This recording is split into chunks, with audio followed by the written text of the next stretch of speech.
Ketdik, dars boshlandi. Ketdik. Xo'sh, tayyormisan? Har doimgidek. Xo'sh, davlatlarning nomini yodladingmi?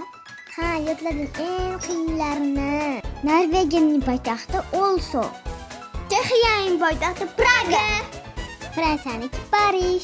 Buyuk Britaniyaniki esa London. Portugaliyaning poytaxti Lisabon. Ruminiyaning poytaxti Buxarest. Ha, shunaqa. Ispaniyaniki Madrid. Serbiyaniki Belgrad. Daniyaniki Kopengagen. Ukrainaniki Kiev. Belgiyaniki Brussel. Shveysariyaning poytaxti Berlin. Yaponiyaning poytaxti Tokio. Shimoliy Koreyaning poytaxti Pxenyan. Menikini qaytarma. Vyetnamning poytaxti Xanoy. Eronning poytaxti Tehron. Bo'lmasam. Latviyaning poytaxti Riga. Bolalar buyurtishga.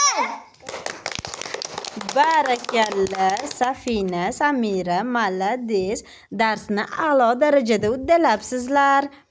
Endi bolajonlar, Safina bilan Samiraga 5 baho, lekin xulqi uchun 4 baho qo'yaman. Zo'r bo'ldi, ajoyib bo'ldi. Safina, endi nimani yodlaymiz?